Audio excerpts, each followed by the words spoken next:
আজিও বৃহত্তৰ নগৰবেৰা অঞ্চলৰ একাংশ জৰাজীৰ্ণ আৰু বিধ্বস্ত বাটপথে জ্বলা-কলা খুৱাইছে বৃহত্তৰ নগৰবেৰা অঞ্চলৰ ৰাইজক। মই এই মুহূৰ্তত য'ত উপস্থিত আছোঁ, নগৰবেৰা শিমলীতলা যি সংযোগী লোক নিৰ্মাণ বিভাগৰ পথিপথ আছে, এই পথছোৱাত উপস্থিত আছোঁ। এই পথছোৱা কিছুদিনৰ পৰা বিধ্বস্ত হৈ পৰাত, জৰাজীৰ্ণ হৈ পৰাত পথচাৰীসকলৰ যথেষ্ট অসুবিধা হৈছে। মই পোনে পোনে অকণমান দৃশ্য দেখুৱাবলৈ মোৰ সহযোগীক অনুৰোধ জনাম। এই পথছোৱাৰে প্ৰতিদিনে হাজাৰ হাজাৰ পথচাৰী অহা যোৱা কৰে, তাৰ পাছতো কিন্তু পথছোৱা বিধ্বস্ত হৈ আছে, যাৰ ফলত যথেষ্টখিনি অসুবিধা কষ্ট ভোগ কৰি এই অঞ্চলৰ ৰাইজে পাৰাপাৰ যাতায়াত অব্যাহত ৰাখিছে। মই অকণমান কথা পাতিবলৈ যত্ন কৰিম।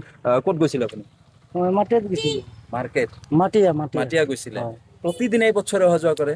ডেইলি অহা যোৱা কৰোঁ আমি।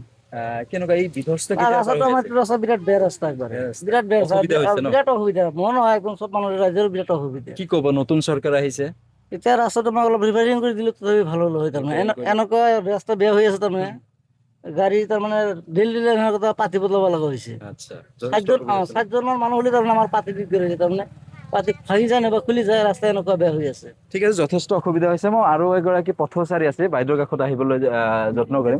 বাইদেউ কি ক'ব, অসুবিধা কেনেকুৱা পাইছে? অসুবিধা আৰু কি জানাই, ৰাস্তাটো ইমান বহল আৰু ক'তো পানী বিলাকো যাব নোৱাৰে, ইয়াতে জমা খাই আছে। অলপ বিচাৰো যাতে মন্ত্ৰী আহিব, যিহেতু নতুন চৰকাৰ আহিছে, নতুন চৰকাৰ আহিছে আৰু ৰাস্তাটো ভাল কৰি দিয়ে যাতে।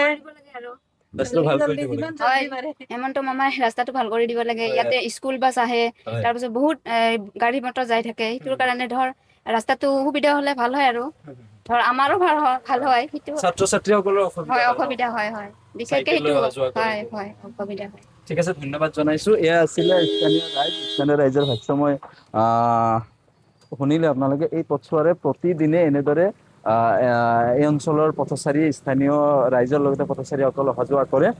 এনেদৰে এতিয়া এক প্ৰকাৰ বিপদজনকভাৱে এই পথছোৱাৰে অহা যোৱা কৰে বুলি ক'ব লাগিব। যে উল্লেখনীয় কথাটো হৈছে যে নগৰবেৰা শিমলীতলা সংযোগী এই পথছোৱাৰে প্ৰতিদিনে স্কুল কলেজীয়া ছাত্ৰ ছাত্ৰীৰ পৰা আৰম্ভ কৰি সৰ্বস্তৰ ৰাইজ অহা যোৱা কৰে। দীৰ্ঘদিনৰ পৰা পথছোৱা বিধ্বস্ত হৈ আছে যদিও আজিকো প্ৰতি মেৰামতি কিংবা পুনৰ নিৰ্মাণৰ ব্যৱস্থা গ্ৰহণ কৰা নাই। গতিকে ৰাইজে দাবী জনাইছে, স্থানীয় ৰাইজৰ লগতে পথচাৰীসকলে দাবী জনাইছে, শীঘ্ৰে এই পথছোৱা মেৰামতি কিংবা পুনৰ নিৰ্মাণৰ ব্যৱস্থা গ্ৰহণ কৰিব লাগে। যিহেতু নতুন চৰকাৰ আহিছে, গতিকে নতুন চৰকাৰে এই পথছোৱা মেৰামতিৰ ক্ষেত্ৰত বা পুনৰ নিৰ্মাণৰ ক্ষেত্ৰত ব্যৱস্থা গ্ৰহণ কৰিব লাগে। অনাগত দিনত চৰকাৰ বা লোক নিৰ্মাণ বিভাগে কেনেধৰণৰ ব্যৱস্থা এই পথছোৱা মেৰামতি কৰাৰ ক্ষেত্ৰত বা পুনৰ নিৰ্মাণ কৰাৰ ক্ষেত্ৰত কেনেধৰণৰ ব্যৱস্থা গ্ৰহণ কৰে, সেয়া সময়তহে লক্ষণীয় হ'ব।